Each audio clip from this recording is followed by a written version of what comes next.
going, or no, it'll work. Okay. Welcome. Good morning.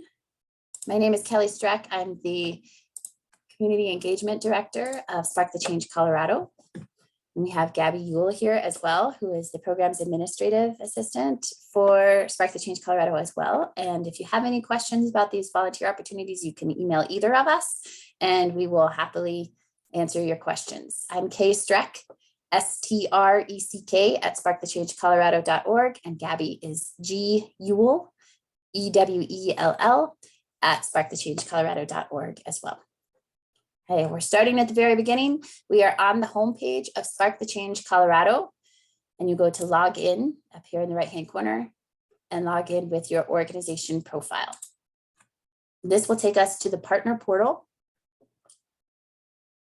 And when you're there, you should be able to see your organization's logo here, your name or your colleague's name if you happen to be logging in under them. And here's your toolbar, volunteer opportunities here. And you should note, here are the tutorials and resources where we will be uploading this video as well when we're done. And there are other printable resources as well here. We're going to start going to volunteer opportunities.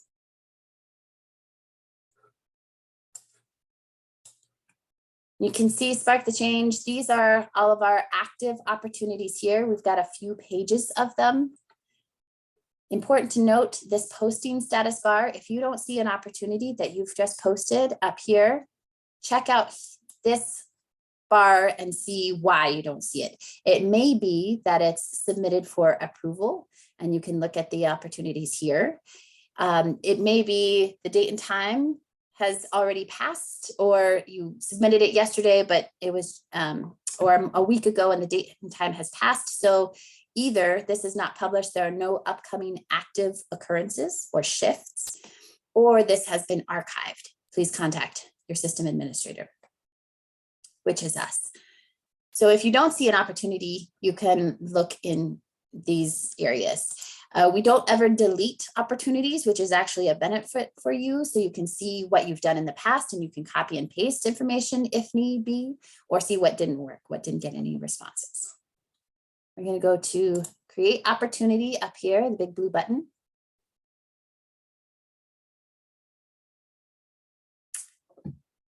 And here's your volunteer opportunity name. For these purposes, I'm just doing tester. But for you want an enticing opportunity name, something that is, this is oftentimes the only little piece that volunteers will see immediately, especially if it shows up on the opportunity calendar. There's a very small area where they can see before they click on it and get more information. So make your volunteer opportunity name exciting that someone would want to click on. Your options here are date and time specific or individually scheduled. Date and time specific means Saturdays from 9 to noon, as it sounds. And these opportunities show up on the opportunity calendar on our website. And that's one of the first places that volunteers go to search for opportunities. If you have an ongoing opportunity, you can do individually scheduled. And these are opportunities like board members, or you're looking for an accountant and there's no set date. You're looking for marketing help and there's no set date. Something that's, you're just looking for these opportunities until they get filled. And it's whenever they seem to happen. The additional options here, you'll see individually scheduled. It changed, there's no sign up option. It's express interest with schedule or express interest only. Depending on how specific you want to get, you can put in the schedule that you have available for board meetings on Wednesdays at 7 a.m. Or you can just ask them to express interest only. And this is where the opportunity coordinator will get an email from this volunteer that they're interested, and you can connect directly with them.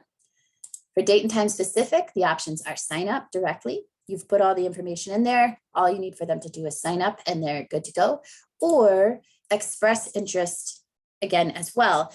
Here's the date and time specific, but maybe you need for them to do a background check first. Maybe you need for them to fill out a waiver before they can sign up or do a training, so you can have them express interest. I'll go back to sign up for our purposes. In the description, it is required. You can put as little or as much as you want in the description. You could put links to things in here. If you use another sign up platform, you can use a link to that as well, like Sign Up Genius. If you so choose, you can do links to maps and directions here as well. Whatever you want, links to waivers. Requirements for wearing only closed-toed shoes. Another opportunity might be looking for accountants specifically. You can put skills that you're looking for here. There's another area that will show you with skills, but this is a great area to do that as well. The default opportunity coordinator is the person whom the volunteers will contact. Well, and this is the person I will get the notification of any volunteer who has expressed interest or who has signed up. You can change this opportunity coordinator to any of the contacts in your profile. So these are all Spark staff, past and present. And as long as you have that contact in your profile, and then you can change the opportunity coordinator. The location, you can choose a location that's you've already entered for previous opportunities, or if you are brand new and you need to add a location, you'll click add a location next step. It's not actually the next step, it's the next page because it wants you to go through finishing all the rest of the information. And we'll show you that next step in just a second. The primary impact area, for our purposes, we're doing adult education, but you can choose all the different impact areas here.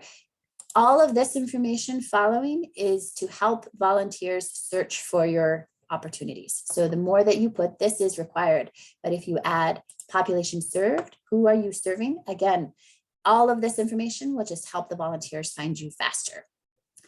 So we are serving families, homeless, immigrants, LGBT, low-income communities, military veterans, offenders and ex-offenders, people with disabilities, people with health-based concerns, and visitors and travelers.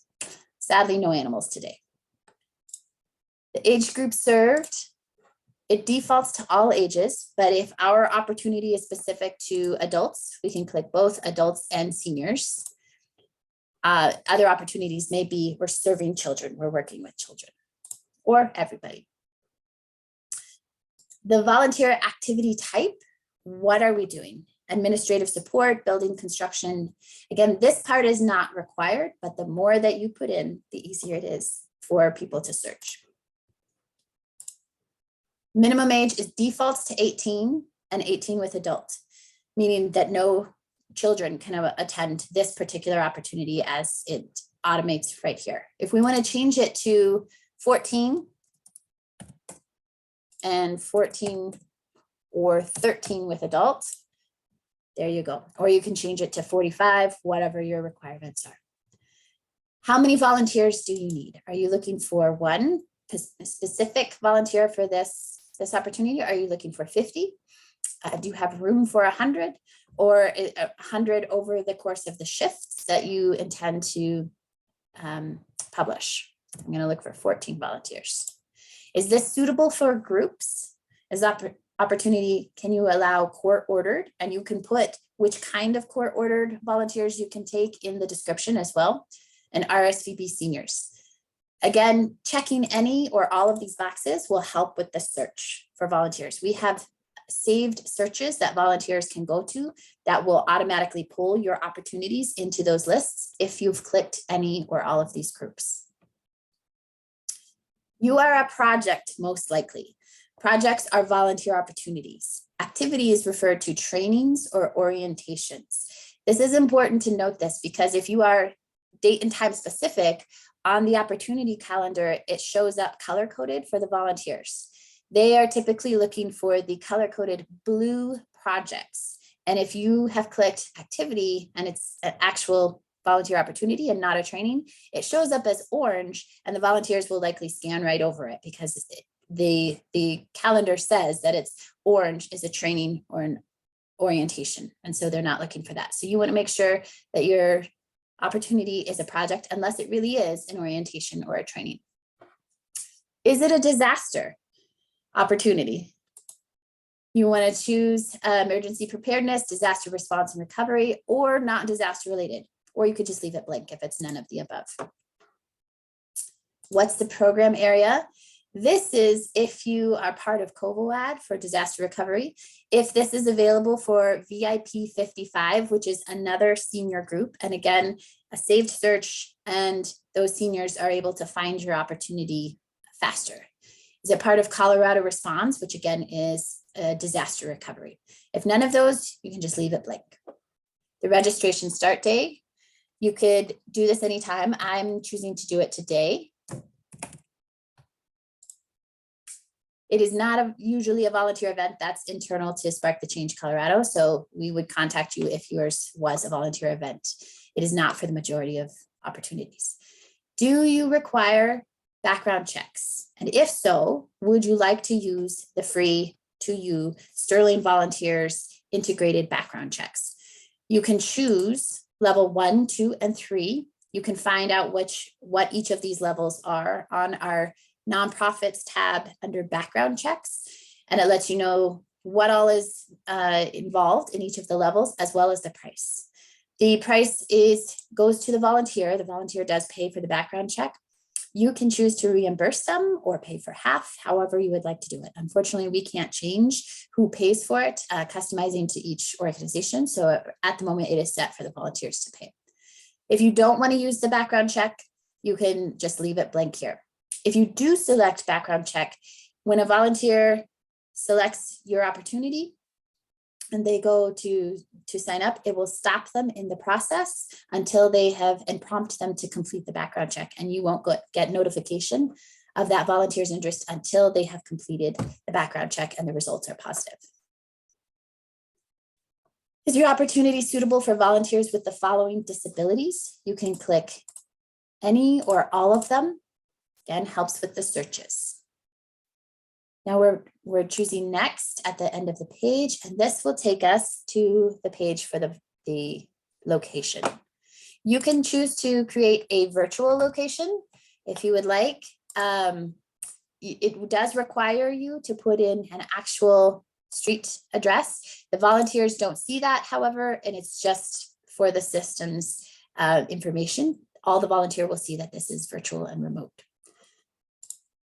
You do need to put in the state. It doesn't auto-populate. You can put in special directions. Go to the blue door on the left, park in the parking lot across the street, whatever your directions are. Or this is virtual, but you'll need to come in to this address for training, whatever you'd like to do. And it does need to be valid. So, okay, we fixed that. You have the opportunity to create occurrences for this opportunity. So is this on a regular schedule? Nope, it's just a one-time opportunity. It's just this Saturday from 9 to noon. And so we'll have them sign up. I'll put in the date and the start and end time. If it does occur on a regular schedule, I can put in every Wednesday from 9 to noon and Fridays from 4 to 3, 4 to 8. This, you can do the recurrence type here, weekly, every week, every 5 weeks, every 2 weeks, days of the week. You can, Wednesdays and Fridays, you can choose, and the start and end times. For simplicity's sake, I'm just going to do the one. It'll start today. It'll start at 11 a.m. and it'll end at 11:15 a.m. Now, when 11:15 today has passed, this opportunity will be gone from the website. To create additional occurrences, if you want to do another opportunity or create more shifts, please note it says here create additional occurrences. However, you need to save this opportunity first and click create. Otherwise, you'll lose all of the beginning information. So please create it first, and then you'll still have an opportunity to create more shifts in just a second.